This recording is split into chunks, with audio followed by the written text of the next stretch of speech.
హైదరాబాద్ లో జరగబోయే మనీ మంత్ర money manifestation classes కి ఇప్పుడే కాల్ చేసి రిజిస్టర్ అవ్వండి.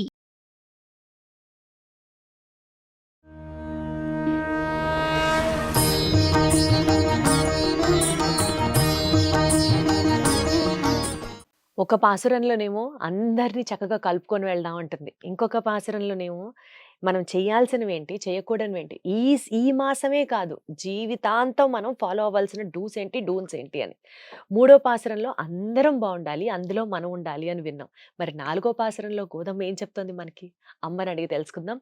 వైష్ణవ సాంప్రదాయ ప్రచారకురాలు పద్మజ రామానుజదాస్ గారు ఉన్నారు. అమ్మ నమస్కారం. నమస్తే అండి. ఆవిడ రాసింది ఎలా ఉందో తెలియదు కానీ, మీరు చెప్పేది ఎలా ఉందో తెలియదు కానీ, వినే కొద్దీ వినాలనిపిస్తోంది. మరి నాలుగో పాసురం ఏంటి? అది భగవత్ నామ వైభవం అటువంటిది. అందుకనే కేళీరు అంటూ చెప్పింది గోధుమ, వినండి అంటూ. శ్రవణమే మన స్వరూపంగా వినాలి. ఎంత తెలిసినా వింటూనే వినాలి. ఉండాలి. అటువంటి గొప్ప వైభవం స్వామిది. మరి ఈ 4వ ఉపాసనలో గోధమ్మ ఏం కోరుకుంటున్నారంటే అంతర్యామి ఉపాసన చేస్తున్నట్లుగా చెప్పొచ్చు. ఎందుకంటే నిన్నటి రోజున 3వ ఉపాసనలో లోకమంతా సుభిక్షంగా ఉండేలాగా నెలకి 3 వానలు కురవాలి అని కోరుకుంది. మరి వాన కురవాలి అంటే ఆ వానదేవుడు వర్షించాలిగా.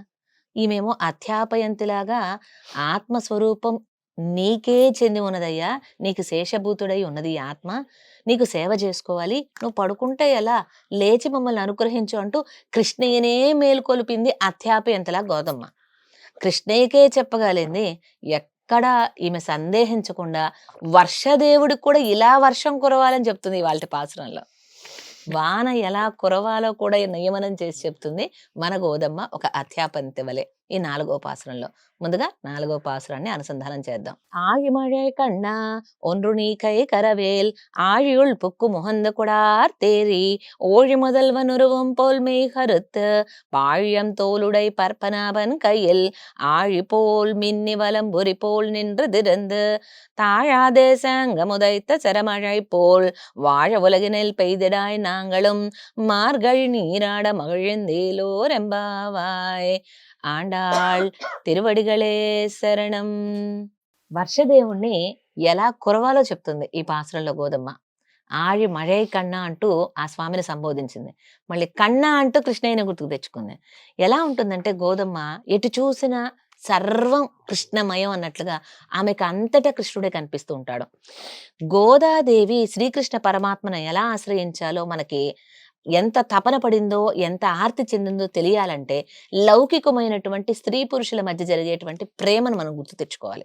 అంటే ఒక స్త్రీ పురుషుల మధ్య ఉండేటువంటి ప్రేమ అనేది లౌకికమైనటువంటి ప్రేమ అంటే మనకి అది ఆశించకూడదు. అలౌకికమైనటువంటి ఆత్మ పరమాత్మకు ఉండేటువంటి ఆ ప్రేమ మనం పొందాలి. అది అర్థం కావాలంటే ఈ ఎగ్జాంపుల్ చెప్పుకుంటేనే మనకు అర్థం అవుతుంది. ఉదాహరణకి ఈ లోకంలో ఒక ప్రియుడు ప్రేయసనే అన్నిట్లో చూస్తూ ఉంటాడు. ఎవరొచ్చినా తన ప్రేయసే కనిపిస్తున్నట్లుగా. అలాగే ప్రేమలో నిండిపోయినటువంటి మునిగిపోయినటువంటి ప్రేయసికి ప్రియుడే కనిపిస్తాడు ఎవరిని చూసినా. అలాగే గోదమ్మ కూడా ఎక్కడ చూసినా కృష్ణయ్య కనిపిస్తున్నాడు. మబ్బును చూసింది ఆకాశంలోకి తల ఎత్తి వెంటనే కృష్ణయ్య కనిపించాడు. అందుకనే ఆయి మഴై కన్నా వర్షానికి నిర్వాహకుడైనటువంటి ఒక కన్నా అంటూ వానదేవుణ్ణి ఆ పర్జన్యుణ్ణే కన్నా అంటూ సంబోధిస్తూ పిలుస్తుంది. అందరికీ అంతర్యామిగా ఉండేది కృష్ణయ్యే. వర్షానికి కురిపించేది కూడా కృష్ణ పరమాత్మే అని చెప్పకనే చెప్తుంది. అలా వర్షమా ఎలా కురవాలో తెలుసా? ముందుగా నీవు సముద్రంలో ఉన్న నీరంతా తాగాలి. ఎలా తాగాలో తెలుసా? ఏదో మొహమాటానికి పోయి కొంచెం కొంచెం పైన నీళ్లు తాగడం కాదు.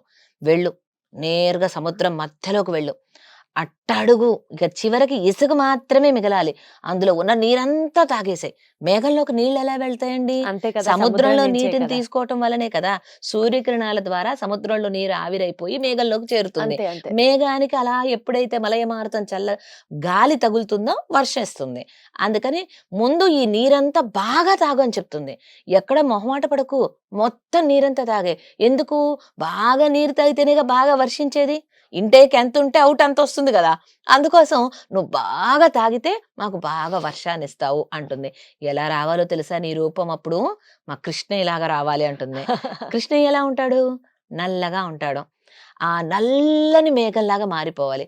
చూడండి, ఆకాశం మీరు మేఘావృతమైనప్పుడు చూస్తే నల్లని మబ్బులతో నిండిపోయి ఉంటుంది.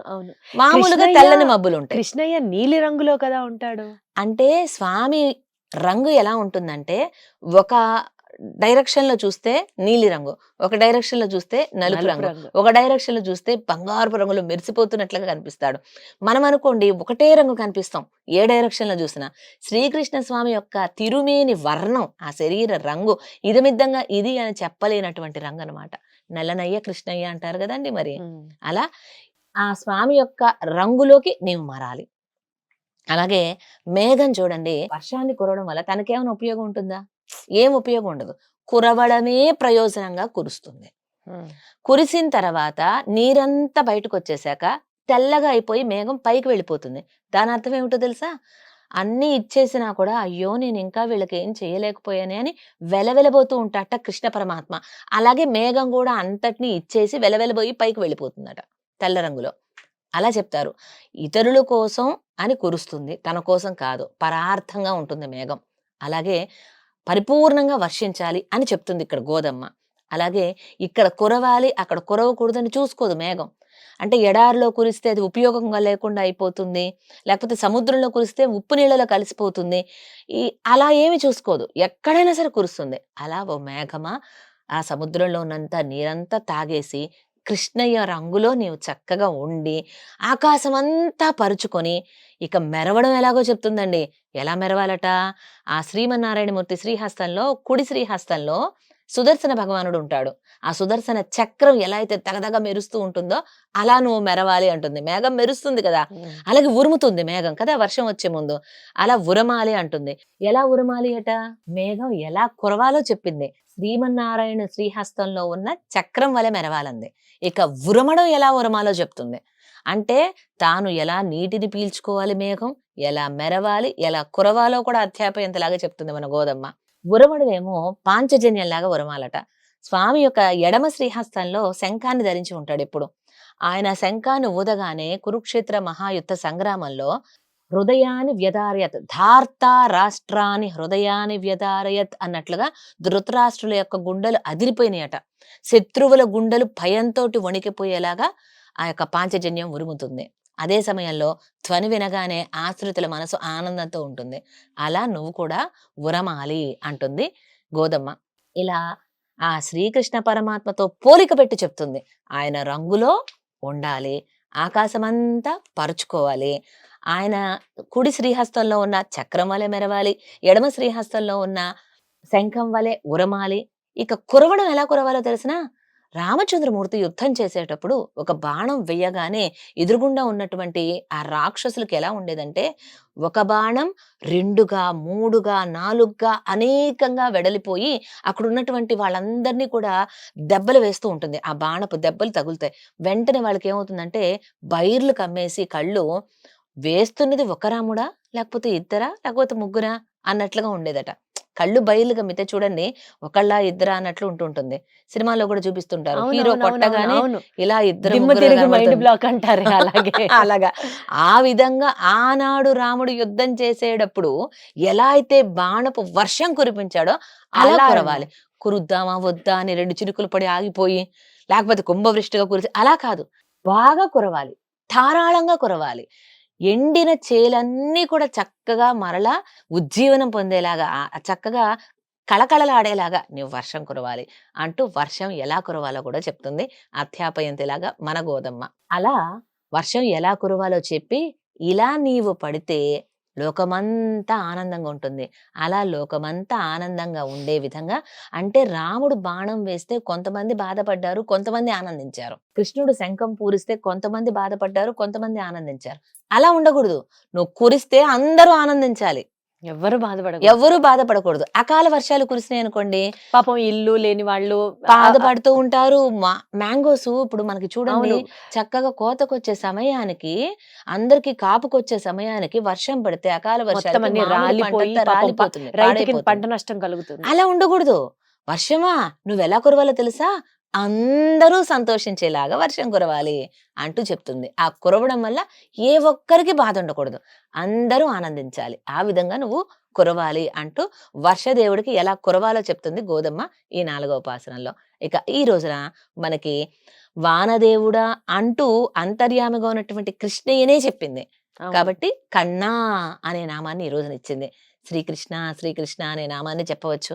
మనకి లేదంటే ఏదైతే ఇష్ట దైవమో ఇష్ట దైవం యొక్క నామాన్నైనా మనం అనుసంధానం చేయవచ్చు. ఏదైనా ఈ ధనుర్మాస నెల రోజులు ఏదో ఒక నామం నామాన్ని చెప్తూ చెప్తూ ఉండాలి. ఉండాలి. అది అంతే. బేసిక్ గా మనం పాటించవలసిన ముఖ్యమైన నియమం. అన్నిట్లోనూ ఆ శ్రీకృష్ణుడినే తలుచుకుంటుంది. అందరిలోనూ ఆ శ్రీకృష్ణుడినే చూసుకుంటుంది. అది అసలు సిసలైన ప్రేమ. ఒక మాట అనిపిస్తోందమ్మా మీరు చెప్పేటప్పుడు, ఇంకా అసలు వేరే ధ్యాస లేకుండా ఆ భగవన్నామ స్మరణలోనే ఉంటే, ఇతరుల్లో మనం అసలు ఇంకా దోషం చూడం. తప్పుల్ని, వాళ్ళని జడ్జ్ చేయడాలు ఇలాంటివన్నీ అసలేం ఉండవేమో. అన్నిట్లో మంచే కనిపిస్తుంది మనకి. ఎందుకంటే అంతే. అందులో ఉన్నదే కృష్ణుడు గదా! అది. సగం గొడవలు తీరిపోతాయేమో ప్రతి ఆ. ఇంట్లోనూ గాని, సమాజంలో గాని. ఎందుకంటే అందరిలో మనం స్వామినే చూస్తూ ఉంటాం కాబట్టి. బావుంది. అసలు చాలా చాలా చాలా బావుంది. థాంక్ యూ సో మచ్ భక్తితో అమ్మ. పాటు మనల్లో మంచితనాన్ని ప్రేరేపించేటువంటి అందమైన వ్రతం శ్రీవ్రతం. శ్రీవ్రతం. ఆండాళ్ ఆండాళ్ తిరువడిగళే తిరువడిగలే శరణం. శరణం. సర్వం సర్వం శ్రీకృష్ణ శ్రీకృష్ణ అర్పణమస్తు. అర్పణమస్తు.